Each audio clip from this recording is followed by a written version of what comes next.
शांति, ओम शांति। आज बाबा कहे, बच्चे तुम सब हो रूहानी ब्राह्मण। रूहानी ब्राह्मण। बाबा कभी कहते तुम सब हो ब्रह्मा मुख वंशावली ब्राह्मण। आज बाबा ने कहा है तुम हो रूहानी ब्राह्मण। क्यों रूहानी कहा?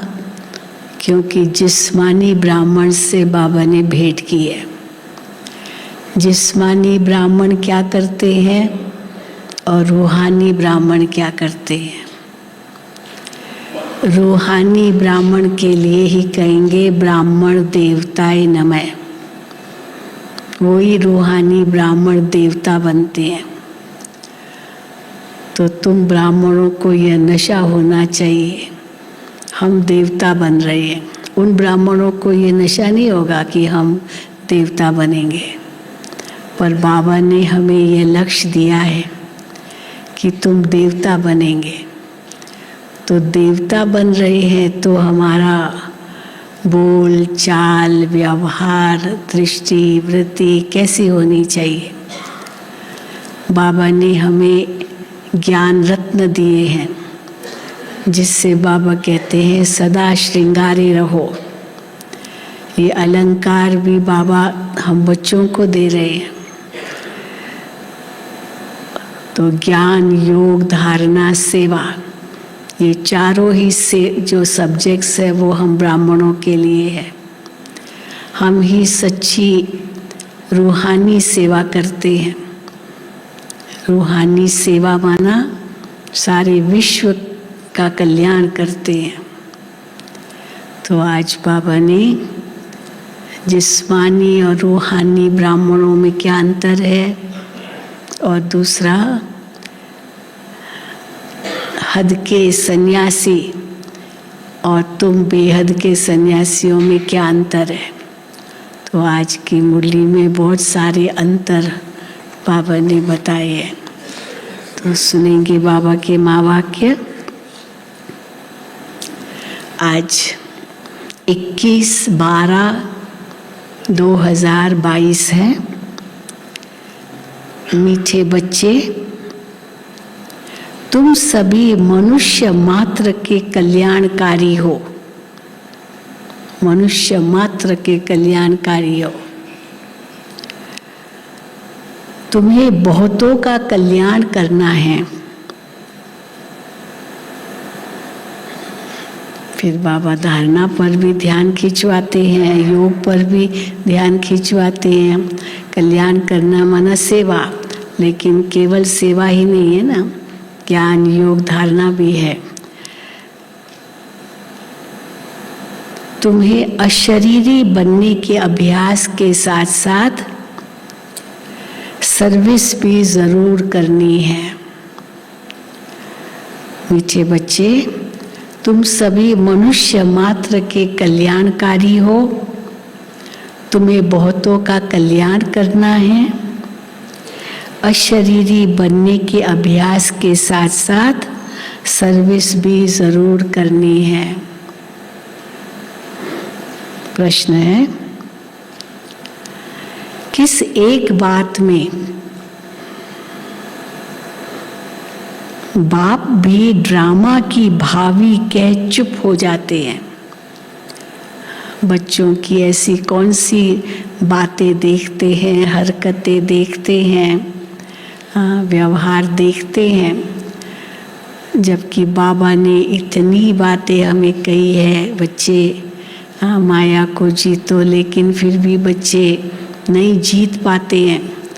इतना बाबा समझाते हैं तो भी माया कैसे उन पर वार करती है। तो बाबा ये सब देख करके क्या कहेंगे?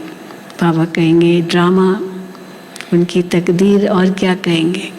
तो इसीलिए प्रश्न है, किस एक बात में बाप भी ड्रामा की भावी कह चुप हो जाते हैं? उत्तर है, बच्चे जो बहुत समय तक, हाँ, वो बच्चे जो बहुत समय तक बाप की पालना ले रहे हैं, बाबा की पालना भी ले रहे हैं, बहुत समय तक बाप की पालना ले फिर माया के वश हो जाते हैं। कितनी बाबा की पालना मिल रही है हर प्रकार से, फिर भी माया के वश हो जाते हैं। शादी कर कहाँ का कहाँ चले जाते हैं, आश्चर्यवत भागंती हो जाते हैं। तो बाप ड्रामा की भावी कह चुप हो जाते हैं। बाप जानते हैं ये भी यज्ञ में विघ्न पड़ते हैं। यज्ञ में विघ्न तो पड़ेंगे ना, लोग कहेंगे देखो अरे इतना साल ये ब्रह्मा कुमारियों में जाता था, इतनी क्या उसकी धारणा थी और क्या क्या नहीं उसने ज्ञान दिया, अभी क्या हो गया उसको, तो विघ्न तो पड़ा ना। तो बाप जानते हैं ये भी यज्ञ में विघ्न पड़ते हैं। बाप को ओना रहता है, फिक्र रहता है कि बच्चे कहाँ किसी के नाम रूप में नहीं फंस जाए। माया बहुत विघ्न डालती है, इसलिए बाबा राय देते हैं बच्चे तुम्हें माया से डरना नहीं है। जब माया आती है, माया आती है तो माया माया कह के डर जाए, माया से डरो भी नहीं। बच्चे तुम्हें माया से डरना नहीं है, बस बाप की याद में विजयी बनना है। डरो नहीं, माया तो क्या एक कागज का शेर है, तुम उनसे ऊंचे हो, इसलिए डरो नहीं, बाप की याद से विजयी बनना है। ओम शांति। मीठे मीठे बच्चे जानते हैं कि हम बाप और दादा के सामने बैठे हैं। हर एक बात नई है, अब तक जो कुछ सुना उससे बिल्कुल भिन्न है। हर एक बात नई है और याद करना है श्रीमत पर एक ही बाप को। बाप श्रीमत देते हैं दादा के तन द्वारा। घड़ी घड़ी बच्चों को सावधानी मिलती है कि मन मना भव, अर्थात बाप को याद करो। इस दादा को याद नहीं करना है। दादा की आत्मा भी बाप को याद करती है, तो तुमको भी दादा को याद नहीं करना है, तुमको भी बाप को याद करना है, जैसे दादा की आत्मा उनको याद करती है। तुम आत्मा अशरीरी हो, मैं भी अशरीरी हूँ, शिव बाबा कहते हैं। सिर्फ तुमको इस तन द्वारा पढ़ा रहा हूँ, तुम भी अशरीरी हो, पर तुमने शरीर धारण किया है, तो ये जैसे तुम उसके आत्मा शरीर के अंदर है तो जैसे साथ है, पर मेरा तो कोई शरीर नहीं। तो बाबा कहते हैं मैं तो इस तन द्वारा तुमको पढ़ा रहा हूँ केवल, और कुछ बंधन नहीं है। ये कोई सर्वशक्तिवान नहीं है, जिसके तन में मैं पढ़ा रहा हूँ वो कोई सर्वशक्तिवान नहीं है। सर्वशक्तिवान तो एक ही बाप है। भाई तुम विश्व के मालिक बनते हो, सर्वशक्तिवान एक ही बाप है। बाबा कई बार कहते तुम भी सर्वशक्तिवान हो मास्टर, लेकिन आज बाबा ने कहा है सर्वशक्तिवान एक ही बाप है। भले तुम विश्व के मालिक बनते हो, परंतु तुमको सर्वशक्तिवान नहीं कहेंगे। हाँ, क्योंकि हम तो अपनी शक्तियां गंवा देते हैं ना, तो सर्वशक्तिवान कैसे हुए? चलो अभी बनते हैं, फिर देवता बन गए तो फिर तो ज्ञान भी खत्म, भूल जाएंगे, फिर सब शक्तियां तो धीरे धीरे सब उनका ह्रास होता जाएगा। तो सर्वशक्तिवान एक ही है जो सदा ही सर्वशक्तिवान है। तो बाबा कहे भले तुम विश्व के मालिक बनते हो, परंतु तुमको सर्वशक्तिवान नहीं कहेंगे। सर्वशक्तिवान द्वारा तुम रावण पर जीत पाकर फिर से अपना राज्य पद लेते हो। बाप का फरमान है, मुझ अपने बाप को याद करो। तुम झाड़ के आदि मध्य अंत का भी राज समझ गए हो। अभी तुम कितने समझदार बने हो, सोचो तो सही। जो बाबा हमें बताते, पहले हमें कुछ भी पता नहीं था, और अभी बाबा ने कितना समझदार बनाया। तो तुम अभी कितने समझदार बने हो, अर्थात क्या कहेंगे, समझदार बने हो अर्थात बुद्धि में नॉलेज है, सारा ज्ञान बुद्धि में है, अर्थात बुद्धि में नॉलेज है। इस नॉलेज से तुमको बहुत ऊंच पद मिलता है। तुम नर से नारायण बनते हो। ये राजयोग की पढ़ाई है। राजयोग से राजाओं का राजा बनना होता है, नर से नारायण बनना होता है। ये राजयोग की पढ़ाई है। कल्प पहले भी तुमने ये पढ़ाई पढ़ी है।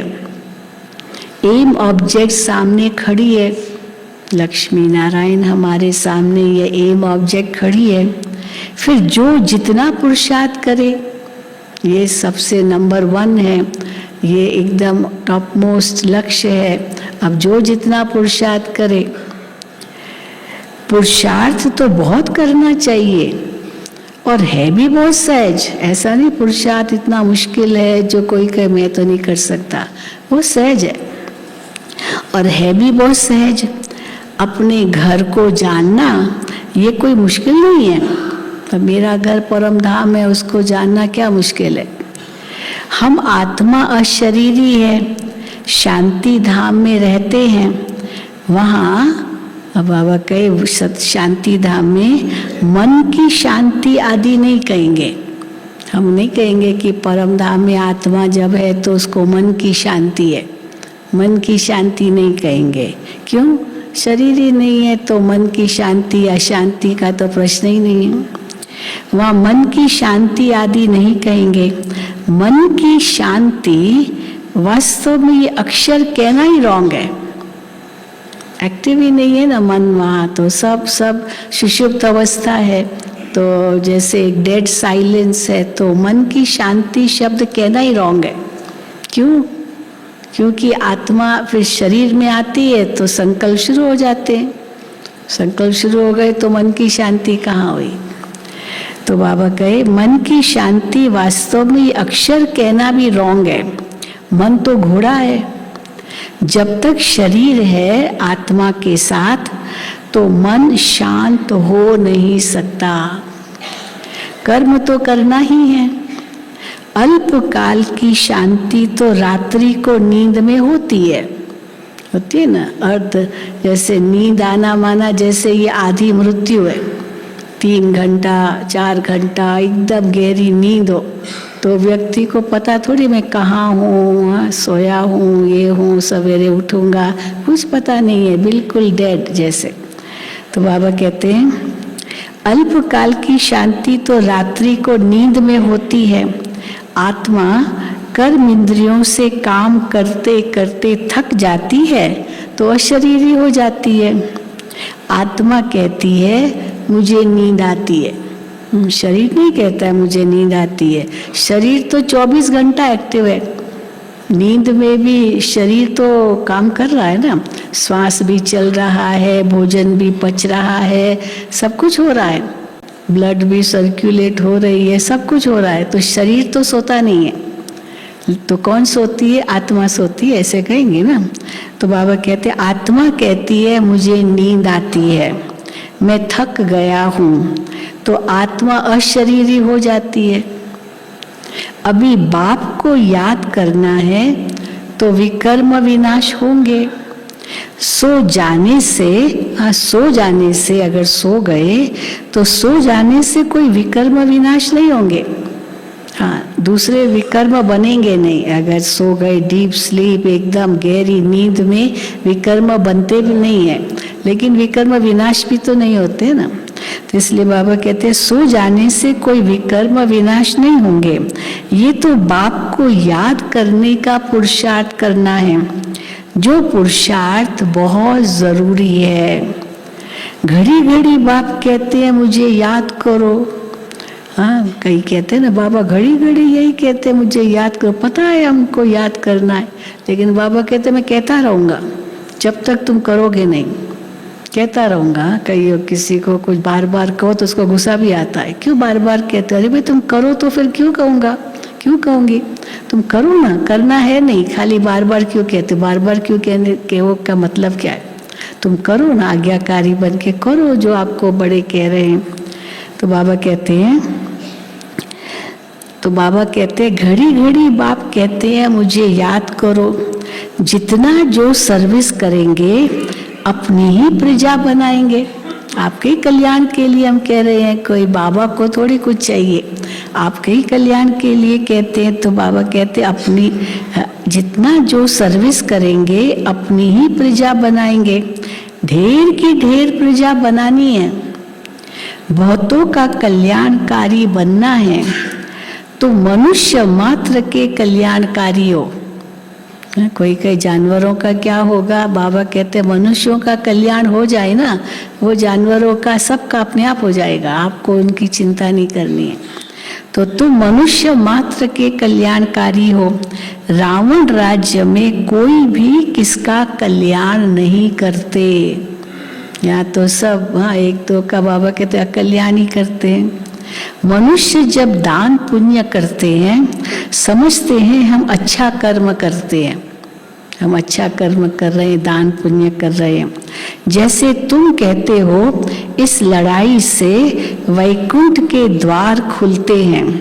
ये बहुत अच्छी लड़ाई है, ये कल्याणकारी लड़ाई है ना। ये क्योंकि इससे स्वर्ग के द्वार खुलते हैं। तो वो भी समझते हम दान पुण्य करेंगे तो हमारे पाप नाश होंगे, हमारा कुछ भाग्य बनेगा। हाँ चलो ठीक है, अच्छी बात है। जैसे तुम कहते हो इस लड़ाई से वैकुंठ के द्वार खुलते हैं, ये बहुत अच्छी लड़ाई है। तुम ब्राह्मण अभी ज्ञानी तो आत्मा बने हो, ज्ञानी तो आत्मा बने हो। जिनमें 5 विकार प्रवेश है वो देवता कैसे बन सकेंगे? अब बनना है देवता, और काम क्रोध लोभ मोह अहंकार अभी तक गया ही नहीं है। तो बाबा कहते कैसे बनेंगे देवता? नर से नारायण बनने के लिए हाँ, तो बाबा कहते अच्छी मेहनत करनी पड़ेगी। नर से नारायण बनने के लिए अच्छी मेहनत चाहिए, बेहद का पुरुषार्थ करना है, बेहद का पुरुषार्थ करना है। ऐसा ऊंच पद बाप के सिवाय कोई प्राप्त नहीं करा सकता, कोई राजयोग सिखला न सके। तुम लक्ष्मी नारायण के बायोग्राफी को भी जानते हो, उन्होंने ये राज्य कैसे पाया, कहाँ से लिया, कहाँ से लिया इन्होंने राज्य, कौन से राजा से लिया? हाँ, ये तो उनको किसी को पता ही नहीं है। ये तो भगवान से लिया राज्य, ये थोड़ी किसी को पता है। तो कहाँ से लिया, किसको जीता? कोई राजा को जीता और ये राजा बन गए? हाँ, किसको जीता? तुम सबको समझाते हो कि अभी राजयोग सीखकर हम लक्ष्मी नारायण जैसा बन रहे हैं। किसी को जीता नहीं है, हाँ, किसी से राज्य लिया नहीं ऐसे, लेकिन राजयोग भगवान से सीख करके राजा बनते हैं, लक्ष्मी नारायण जैसा बन रहे हैं। स्वयं भगवान नर से नारायण बनने की पढ़ाई पढ़ाते हैं।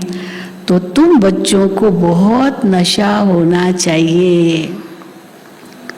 बाप ने समझाया है ये ब्राह्मण धर्म परम पिता परमात्मा ही स्थापन करते हैं। ब्राह्मण देवता क्षत्रिय, बाबा कहते हैं ना ये 3 धर्म में स्थापन करता हूँ। ये ब्राह्मण धर्म परम पिता परमात्मा ही स्थापन करते हैं। अब ब्राह्मण धर्म कहाँ होता है? अब बाबा कॉन्ट्रास्ट बताते हैं। ब्राह्मण तो लौकिक तो ब्राह्मण तो बहुत है ना। अब ब्राह्मण धर्म कहाँ होता है? क्या सतयुग में? सतयुग में ब्राह्मण होंगे?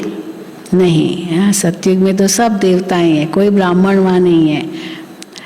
क्या सतयुग में? नहीं, जरूर यहाँ होगा। प्रजापिता भी यहाँ ठहरा। कौन है ब्राह्मण? ब्रह्मा की मुख संतान। तो प्रजापिता भी यहाँ ठहरा। बाप ने ब्राह्मण धर्म स्थापन किया और ब्रह्मा मुख वंशावली रची।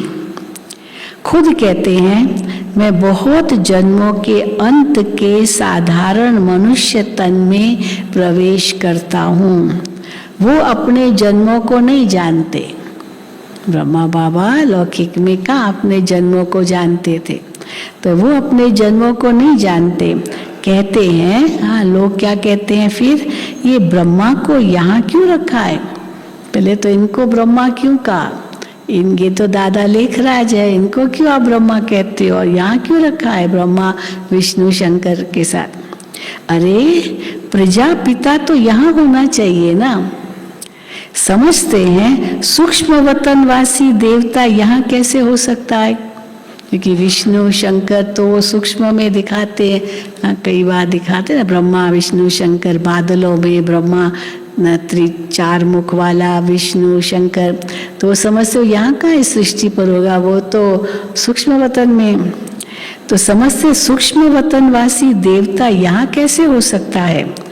प्रजापिता ब्रह्मा के 84 जन्मों का राज बाप बैठ समझाते हैं। ये है अंतिम जन्म, इसमें ही आना पड़ेगा। जो आदि में है सो अंत में होगा। ये सब राज बाप ही समझाते हैं। ये चित्र भी बाबा ने दिव्य दृष्टि से बनवाए हैं। बाबा ने डायरेक्शन दिया है कि कल्प 5000 वर्ष का है, ये सिद्ध कर बताना है। ये स्वर्ग नरक के चित्र बाबा ने बनवाए हैं। गीता में ये थोड़ी लिखा हुआ है कि परम पिता परमात्मा ने पढ़ाया है। बस इतना ही कहा कि कृष्ण ने अर्जुन को युद्ध के मैदान में ज्ञान दिया गीता का, पर भगवान तो टीचर बन करके पढ़ाते हैं और अभी तक पढ़ा रहे हैं। तो बाबा कहते हैं ये तो ऐसे लिखा नहीं है। देखो समझाने में कितनी मेहनत लगती है, दिन प्रतिदिन समझानी मिलती जाती है। जो कल्प पहले जिस समय समझाया उस समय अभी भी समझाते हैं। मुझ आत्मा में जो पाठ मूंधा हुआ है वो रिपीट होता है। शिव बाबा भी कहते हैं मुझ आत्मा में जो पाठ भरा हुआ है सुनाने का, जिस समय वो रिपीट होता है। कल पहले भी ऐसे ही सुनाया था, वो रिपीट होता है। ये तो तुम समझते हो कि यह पतित दुनिया है, सबका अंतिम जन्म है। अभी नाटक पूरा होता है, नहीं तो सतयुग से दैवी धर्म कैसे स्थापन होगा? अगर नाटक अभी पूरा न हो तो सतयुग में दैवी धर्म का कैसे स्थापन होगा? सतयुग में है एक अद्वैत देवी देवता धर्म। इस समय तुम्हारा है ब्राह्मण धर्म। विराट रूप का राज भी समझाया है। ब्राह्मण माना चोटी, फिर ब्राह्मण ही देवता बनते हैं। मनुष्यों को ये पता ही नहीं है कि शिव बाबा ब्राह्मण धर्म रचते हैं। ये क्या मालूम, ब्राह्मण धर्म शिव बाबा रचते हैं, परमात्मा रचते हैं ब्राह्मण धर्म। ये बाबा कहते हैं किसी को पता ही नहीं है। अभी तुम ट्रांसफर होते हो शूद्र से ब्राह्मण, नीचे से आसमान में चले जाते हो। शूद्र एकदम पैर और ब्राह्मण एकदम चोटी। तो जैसे पैर से एकदम सिर की भी चोटी तक पहुंच जाते हो, तो जिसको बाबा कहते हैं नीचे से आसमान तक चले जाते हो। आत्माओं को अब घर जाना है, तो चोटी से फिर और ऊपर जाते हैं, आसमान से भी पार परम धाम जाते हैं। तो आत्माओं को अब घर जाना है। मनुष्य देवियों के मंदिर में जाते हैं तो ये नहीं जानते कि जगत अम्बा कौन है। अम्बा देवी है ना, यहाँ आबू रोड के पास अम्बा का कितना बड़ा मेला लगता है, मंदिर में बहुत बड़ा मेला लगता है, पर वो नहीं जानते ये जगत अम्बा है कौन। वो भी ब्राह्मणी है, ब्रह्मा की संतान है, वो भी ब्राह्मणी है, तुम भी ब्राह्मणिया हो, सब ब्रह्मा की संतान हो, ब्राह्मणिया, ब्राह्मण, ब्राह्मणिया। जगत अम्बा और जगत पिता भी है, जो जिसका पुजारी होगा उसका मंदिर बनाएगा। नॉलेज तो कुछ भी नहीं है कि जगत अम्बा कौन है। वो है, कौन है जगत अम्बा? वो है ज्ञान ज्ञानेश्वरी, जो फिर राज राजेश्वरी बनती है। देवियों की बहुत पूजा होती है, कितनी देवियां शक्तियां हैं। हाँ, नवरात्रि पर कितनी पूजा होती है उनकी। देवियों की बहुत पूजा होती है। सतयुग में है लक्ष्मी नारायण, त्रेता में है राम सीता, बाकी सब इस समय के चित्र है। बाकी सब चित्र इस समय के, लक्ष्मी नारायण और राम सीता, यही सतयुग और त्रेता के हैं। बाकी सब संगम के, बाकी सब इस समय के चित्र हैं। अनेक चित्र हैं, अनेक मंदिर बनाए हैं। तुम जानते हो ब्रह्मा सरस्वती ब्राह्मण और ब्राह्मणी है। ब्रह्मा भी ब्राह्मण है, तो इसलिए ब्रह्मा सरस्वती ब्राह्मण और ब्राह्मणी है। लक्ष्मी को ब्राह्मणी नहीं कहेंगे, है ना। लक्ष्मी को तो क्या कहेंगे? लक्ष्मी को तो देवी कहेंगे, लक्ष्मी देवी, लक्ष्मी ब्राह्मणी थोड़ी कहेंगे। पर शक्तियों को ब्राह्मणी कहते हैं। तो बाबा कहते हैं वो तो देवता है। जब ब्राह्मणी है, हाँ, जब ब्राह्मणी है वो, तो सब मनोकामनाएं पूर्ण करती है। देवी कौन सी? हाँ, ब्राह्मणी देवी शक्ति, वही सब मनोकामना पूर्ण करती है 21 जन्मों के लिए।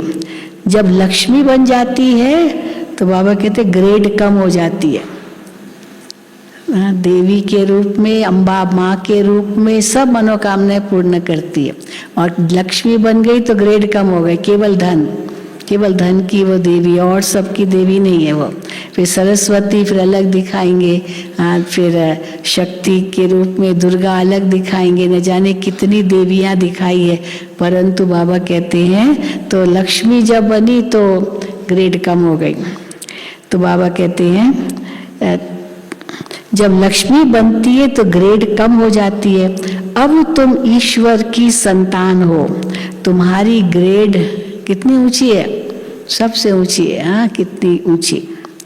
इन बातों को कोई मनुष्य नहीं समझ सकते। तुम हो ब्राह्मण कुलभूषण, अभी तुम ईश्वर के बने हो, फिर देवता कुल में जाएंगे। ये संगम युग कल्याणकारी है। तो बाप भारत को स्वर्ग बनाते हैं। भारत ही प्राचीन हेवन था, परंतु किसकी बुद्धि में नहीं बैठता है। हेवन कोई ऊपर नहीं है, ये भारत ही स्वर्ग था। जिस भारत की हम इतनी महिमा गाते हैं वही स्वर्ग के रूप में था भारत, परंतु किसकी बुद्धि में नहीं बैठता है। भारतवासियों को मालूम पड़े तो खुश हो जाए कि हम स्वर्ग के मालिक थे। कोई मरता है तो कहते हैं स्वर्ग गया। हेवनली गॉड फादर ही हेवन बनाते हैं। हाँ, कोई और नहीं हेवन बना सकता है, केवल हेवनली गॉड फादर परम पिता परमात्मा ही हेवन बनाता है। अब मूल वतन तो है ही, मूल वतन बनाया नहीं जाता, मूल वतन तो सदा है ही है।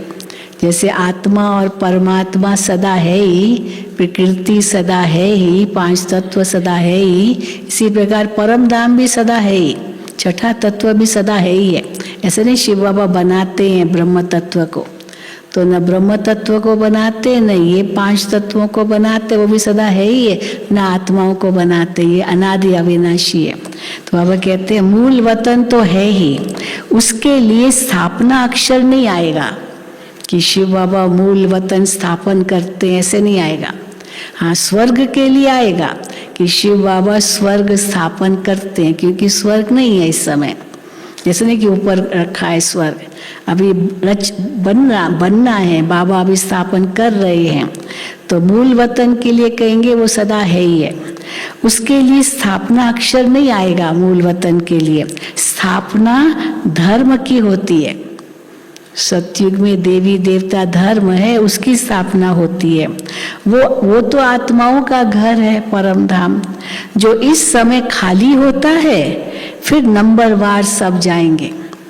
ये धरती भरती जाती है, आत्माएं परम धाम से आती जाती है, फिर ये खाली होगा और फिर सब ऊपर जाएंगे, फिर वो भरेगा। तो वो ऊपर भरता है, फिर यहाँ भरता जाता है, वो खाली होता जाता है, फिर धीरे ये खाली होता जाता है, ऊपर भरता जाता है। तो देखो बाबा कहते हैं, तो ये भी एक कैसा खेल है ना। वो टाइम दिखाते हैं ना, टाइम क्लॉक। तो टाइम क्लॉक में पहले दिखाते हैं कि रेत जो है वो ऊपर है, धीरे धीरे धीरे धीरे नीचे आती है, फिर वो नीचे भरती है, पूरा भर जाती है, फिर उसको उल्टा करो, हाँ, फिर वो ऊपर हो गया, फिर नीचे आती है। तो बाबा कहते हैं आत्माओं का घर है जो इस समय खाली होता है, फिर नंबरवार सब जाएंगे। ये बच्चों की बुद्धि में बिठाना है, औरों को समझाने के लिए। धर्म स्थापन अर्थ जो भी आत्माएं आती है, वो फिर सतो रजो तमो में आती है। धर्म पिताएं जो आते हैं, वो फिर पहले परमधाम से आते हैं, फिर सतो रजो तमो में आते हैं। अब तुमको ऊपर जाना है, अब सबके ऊपर जाने का समय है। तुम्हारी चढ़ती कला है, तुम रूहानी ब्राह्मण मुख वंशावली हो। अब वो है, हाँ, तुम रूहानी ब्राह्मण मुख वंशावली हो, और वो है कुख वंशावली जिस्मानी ब्राह्मण। तुम रूहानी ब्राह्मण मुख वंशावली और वो कुख वंशावली जिस्मानी ब्राह्मण। वो जिस्मानी तीर्थ कराते हैं। अब हम ब्राह्मण किसका तीर्थ कराते हैं ना, ले जाते हैं ना कईयों को, तो सेंटरों का तीर्थ कराते, यात्रा कराते, वो सेंटर्स हमारे तीर्थ है। तो बाबा कहते हैं वो जो जिस्मानी ब्राह्मण है, वो जिस्मानी तीर्थ कराते हैं, कथा सुनाते हैं। और तुम क्या सुनाते हो? तुम ब्राह्मण सृष्टि के आदि मध्य अंत का राज समझाने वाले हो। जिस्मानी ब्राह्मण भी यहाँ आते हैं। उन्हों को जब मालूम पड़ता है, तुम्हारे पास जिस्मानी ब्राह्मण आते हैं, उन्हों को जब मालूम पड़ता है कि सच्चे ब्राह्मण बरोबर ये है, हाँ, ये ब्रह्मा की संतान, ब्रह्मा कुमार ब्रह्मा कुमारियां हैं, ये सच्चे ब्राह्मण बरोबर ये है, तब समझते हैं कि हम भी बरोबर झूठी कथाएं सुनाते आए। जो भी कथाएं सुनाते हैं वो तो उनका आध्यात्मिक अर्थ होता है ना, वो तो समझते नहीं है, पर वो कथाएं सुनाते रहते हैं। उन्हों के कच्छ में है कुरम, किताब। कुरम माना किताब। फिर बाबा कुरम का दूसरा अर्थ भी लेते हैं। कुरम माना झूठ, कूर, सिंधी में कूर, जिसको झूठ को कूर कहते हैं। तो कूर और सच, तो उनके कच्छ में है कुरम और तुम्हारी बुद्धि में है नॉलेज।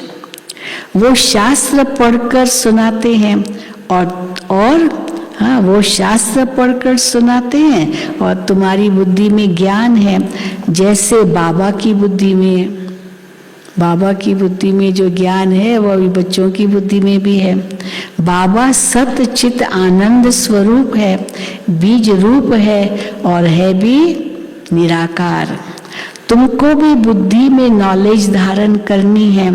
नॉलेज डिफिकल्ट नहीं है, मुश्किल नहीं है, ज्ञान समझना मुश्किल नहीं है, सिर्फ ध्यान देना है। ध्यान देना है, हाँ, ध्यान देना, अपनी धारणा पर ध्यान से पढ़ना है। ऐसे भी नहीं कि घर बार छोड़ना है, घर बार भी नहीं छोड़ना है।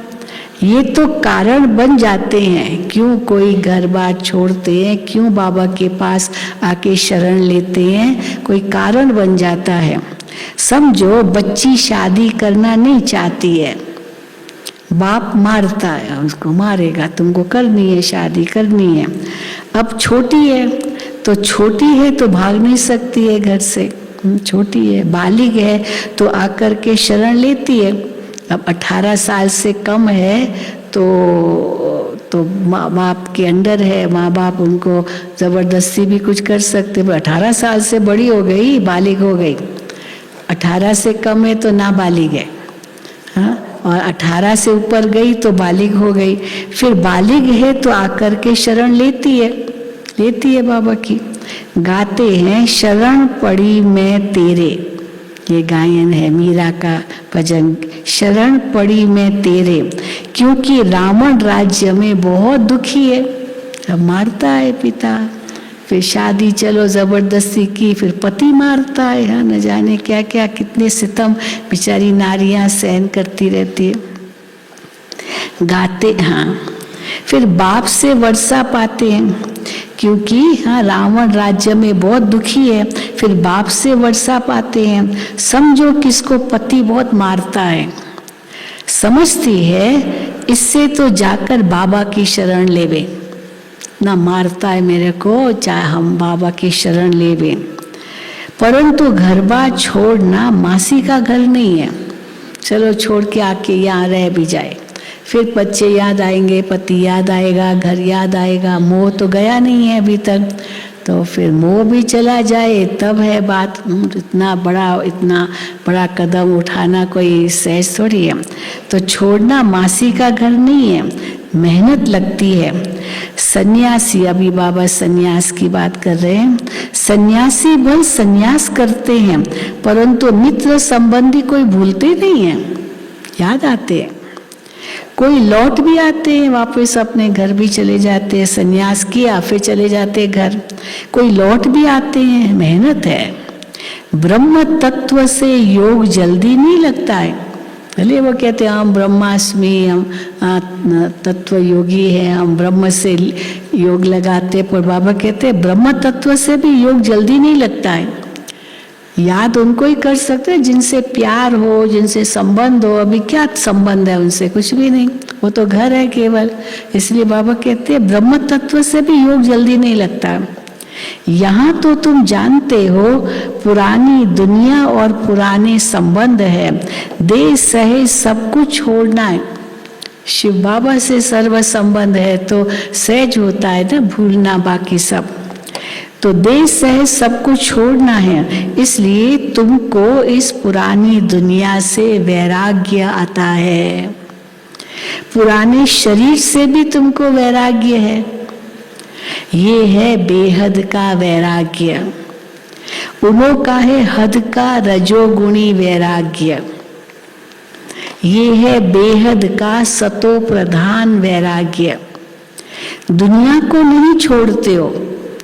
बेहद का सतो प्रधान वैराग्य माना दुनिया को नहीं छोड़ते हो। तुम पुरुषार्थ कर रहे हो पुरानी दुनिया से नई दुनिया में जाने के लिए। वो थोड़ी ऐसे समझते हैं। वो सन्यासी जो घर बार छोड़ते हैं, समझते हमने सन्यास किया, पर वो ये थोड़ी समझते हैं कि नई दुनिया में जाकर के सुख भोगना है। वो तो बस ब्रह्म में लीन होना है। हाँ, नई दुनिया में हम जाएंगे, सुख भोगेंगे, ये वो नहीं सोचते सन्यासी। पर हम तो सोचते ना, हम नई दुनिया में जा रहे हैं, वहाँ बहुत सुख पाएंगे।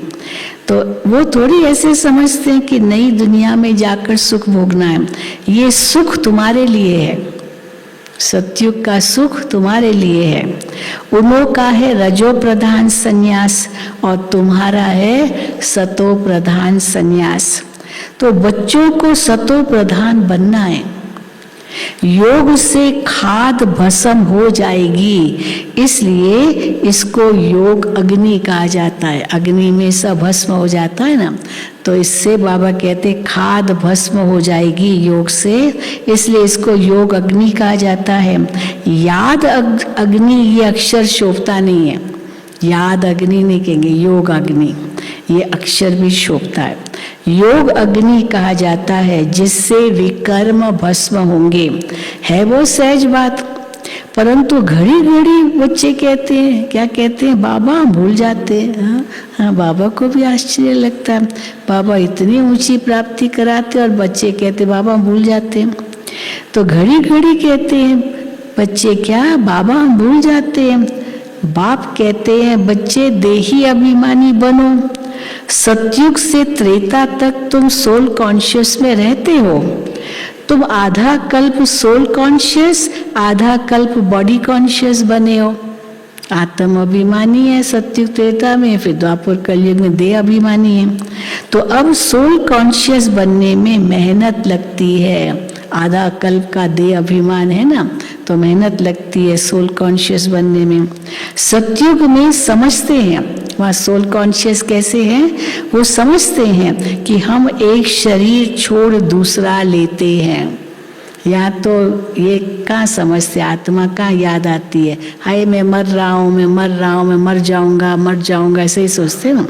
मैं आत्मा एक शरीर छोड़ दूसरा लेंगे, ये तो ज्ञान ही नहीं है, तो सोचेंगे भी कैसे। सत्युग में समझते हैं हम एक शरीर छोड़ दूसरा लेते हैं, इसलिए बाबा कहते हैं वो भी सोल कॉन्शियस है। सर्प का मिसाल बाबा देते हैं, वो सांप जो है खुशी खुशी अपनी पुरानी चमड़ी छोड़ता है और उसको अंदर से नई चमड़ी, चमकती हुई चमड़ी आ जाती है। तो सर्प का मिसाल है। ये दृष्टांत तुम्हारे लिए है।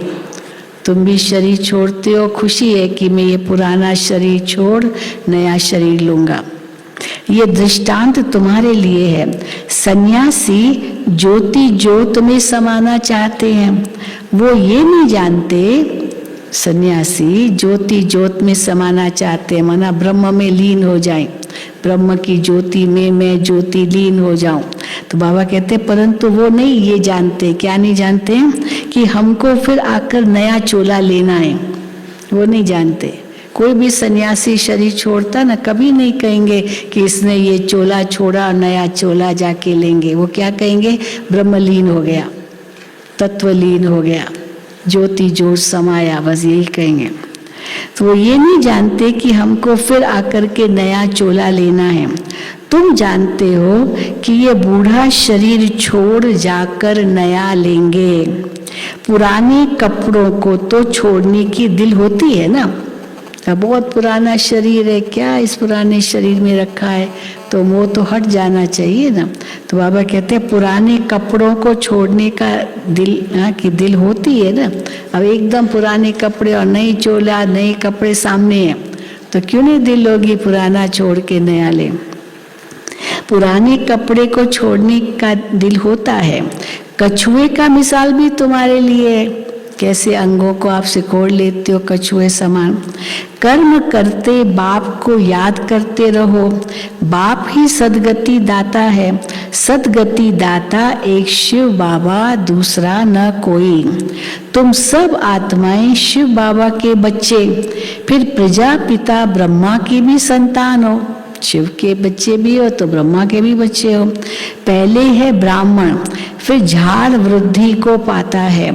ये वैरायटी धर्मों का झाड़ है। पहले देवी देवता धर्म, फिर इस्लामी, बौद्धी, फिर वृद्धि होती रहती है, टाल टालियाँ निकलती रहती है। जब नए निकलते हैं, हाँ नई टालियाँ निकलती है, तो उसकी बहुत महिमा होती है। किसी भी धर्म की बहुत महिमा होती है। नई आत्मा आती है, उसकी भी बहुत महिमा होती है। पीछे ताकत कम होती जाती है। तुम हो बहुत बड़ी ताकत वाले, जो विश्व के मालिक बनते हो। वहाँ कोई मिनिस्टर आदि नहीं होते हैं, कोई वजीर नहीं होता सतयुग में, राजा का हुक्म चलता है। द्वापुर से वजीर होते हैं, अब तो राजा रानी है नहीं।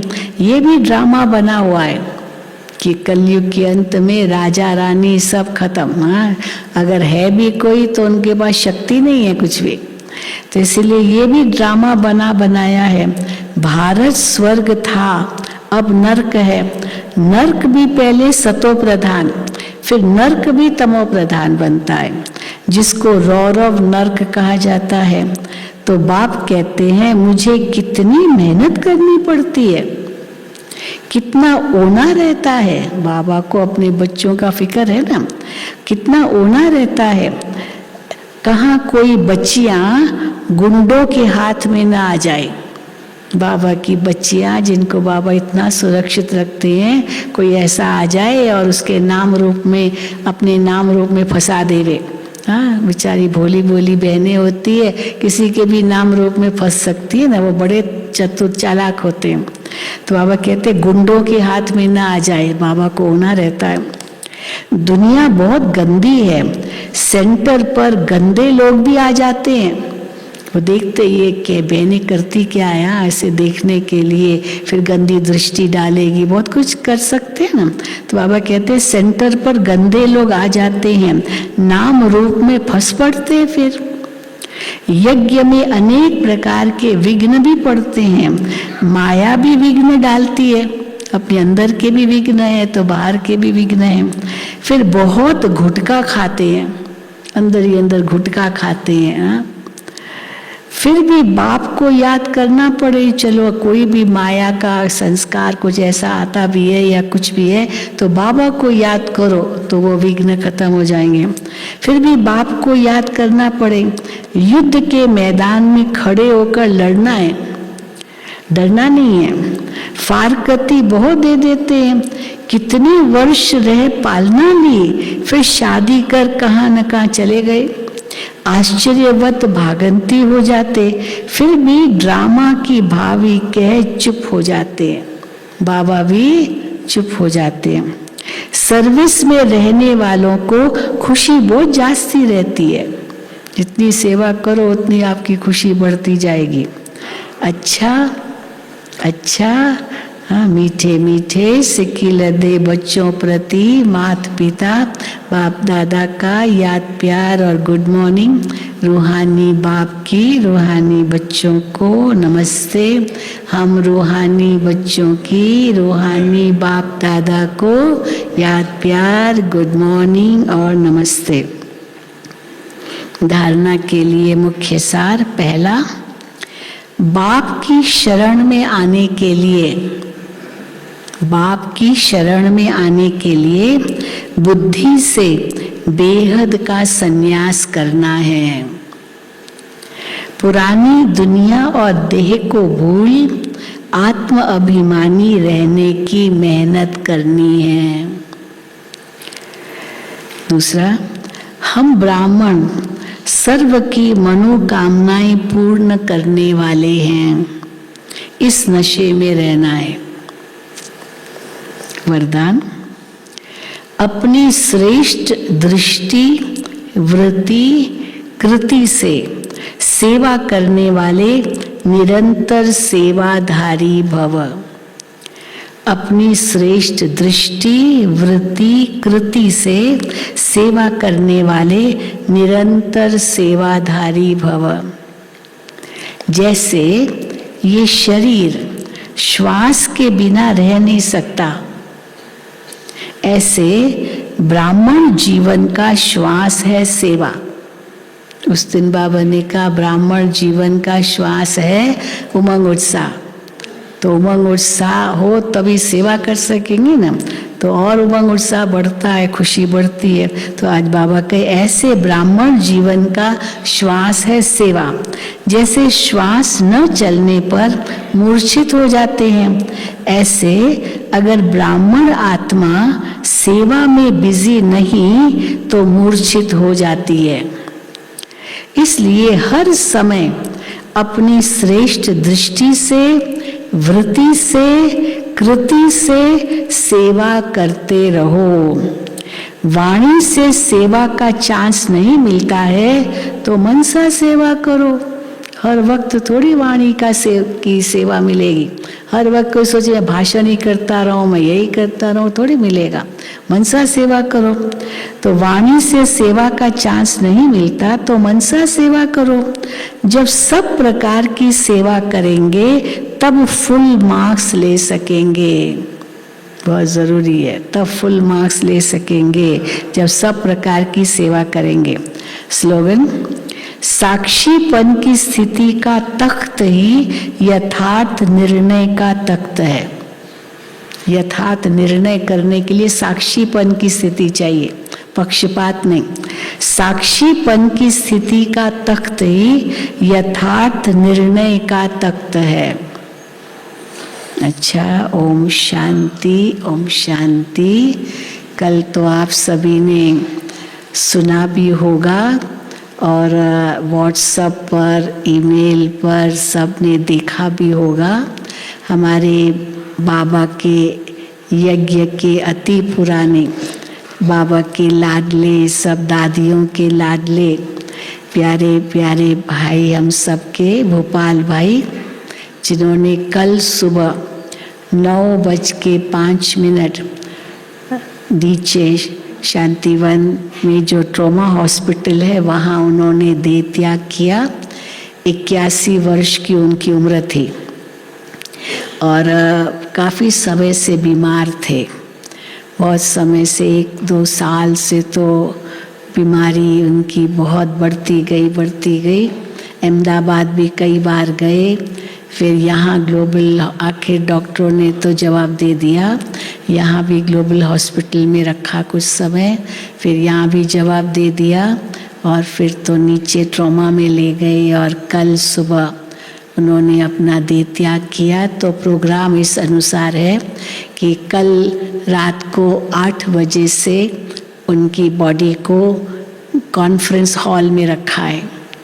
तो पहले तो ट्रॉमा हॉस्पिटल में ही थे, फिर रात को 8 बजे उसी समय ही जैसे पता चला तो हमारे वरिष्ठ भाई बहने हॉस्पिटल गए थे ट्रॉमा में और फिर उनकी बॉडी को वहीं रखा और रात को 8 बजे यहाँ शांतिवन में कॉन्फ्रेंस हॉल में बॉडी को ले आए और सारी रात योग तपस्या की और आज सुबह 8 बजे तक वो योग तपस्या है। अभी सब शांतिवन वाले या जो भी वो सब अंतिम श्रद्धांजलि वो देंगे और उसके बाद उनके बॉडी को ऊपर लाएंगे और यहाँ पर भी ज्ञान सरोवर भी ले जाएंगे, ग्लोबल हॉस्पिटल भी ले जाएंगे और यहाँ पांडव भवन में 12 बजे ले आएंगे। तो 12 बजे ले आएंगे शांति स्तंभ के पास और जिनको भी अपने श्रद्धांजलि अर्पित करनी है वो ज़रूर सामने आ सकेंगे और यहाँ से फिर उनको ले जाएंगे नीचे वापस और फिर दोपहर को 3 बजे अंतिम संस्कार करेंगे नीचे शांतिवन के ही बाहर ट्रॉमा हॉस्पिटल के उस तरफ मुक्ति धाम वो शमशान घाट है, वहाँ ही उनका अंतिम संस्कार करेंगे। तो उस अनुसार क्योंकि 12 बजे यहाँ ले आएंगे तो वो भोजन का टाइम होता है, फिर नाश्ता ही इतना लेट हो जाता है तो फिर उसके बाद भोजन बनाएं क्योंकि तब तक तो भोजन नहीं बना सकते। तो आज नाश्ता और भोजन सब एक साथ ही कर लिया है। तो 10:30 से 11:30 के अंदर वो नाश्ता भोजन सब एक साथ ही करें। सवेरे तो जैसे चाय दूध मिलता है वो तो लेंगे, परंतु 10:30 से 11:30 के अंदर भोजन कर लेंगे ताकि 12 बजे जब उनकी बॉडी को लाएं तो उस समय भोजन का काम भी पूरा हो जाए।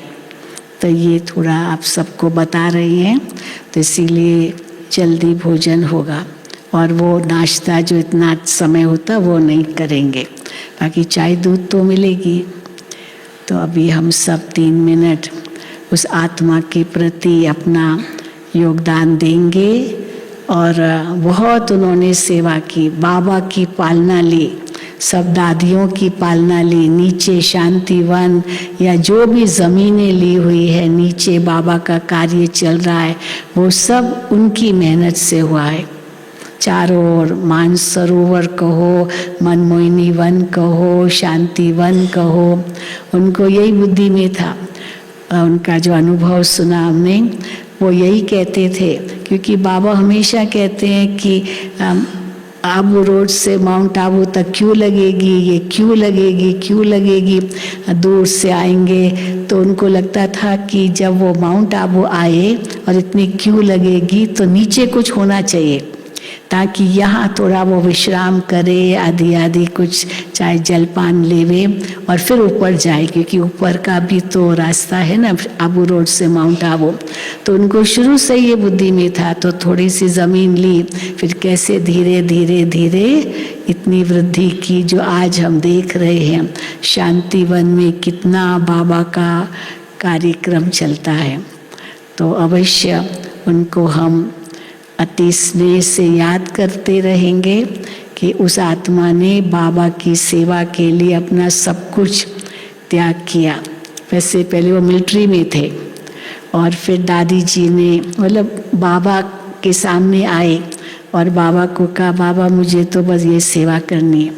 तो उस समय वो ट्रक चलाते थे वहाँ मिलिट्री में, तो अच्छे रुष्ट पुष्ट तो थे ही, और कैसे उनको बाबा ने समर्पित कराया। दादियों ने उनको बहुत सेवाएं दी, यहाँ सारा ट्रांसपोर्ट वही संभालते थे, मुझे भी याद है। और फिर कैसे धीरे धीरे और विस्तार करते गए, तो ये उनकी बहुत बड़ी सेवा थी। तो अभी हम सब उनको श्रद्धा सुमन अर्पित करेंगे 3 मिनट योगदान देकर। ओम शांति।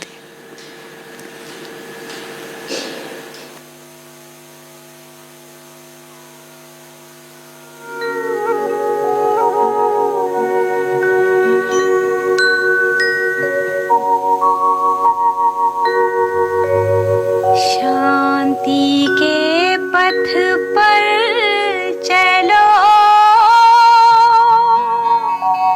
शिव पिता की तुम संतान। शांति है स्वधर्म तुम्हारा, घर तुम्हारा शांति धाम।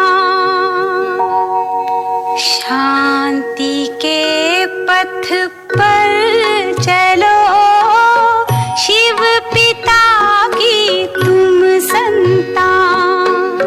शांति है स्वधर्म तुम्हारा, शांति है स्वधर्म तुम्हारा, घर तुम्हारा शांति धाम। शांति के पथ पर चलो।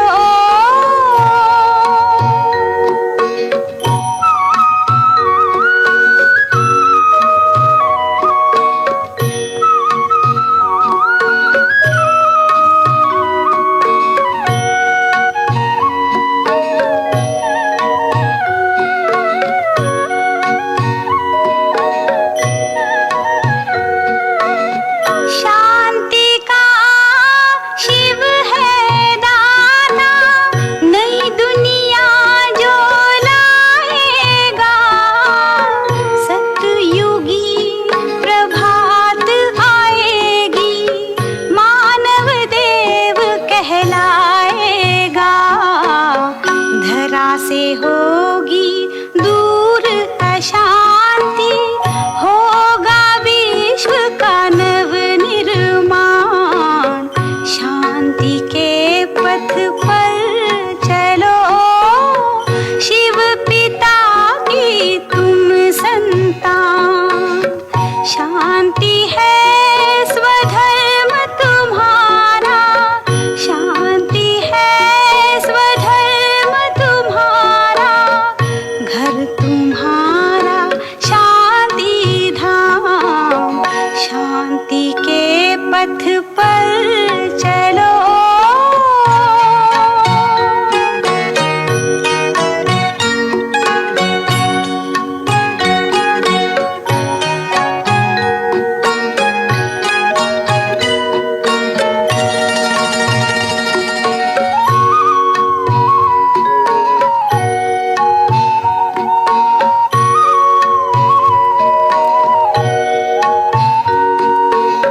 प्रेम शीतलता और सुख की शांति बहाए अमृत धार। तृप्त करे हर आत्मा को दिव्य गुणों का इसमें सार। 4 दिशाओं में गूंजेगा शांति सागर शिव का ज्ञान। शांति के पथ पर चलो, शिव पिता की तुम संतान। शांति है स्वधर्म तुम्हारा, शांति है स्वधर्म तुम्हारा, घर तुम्हारा शांति धाम। शांति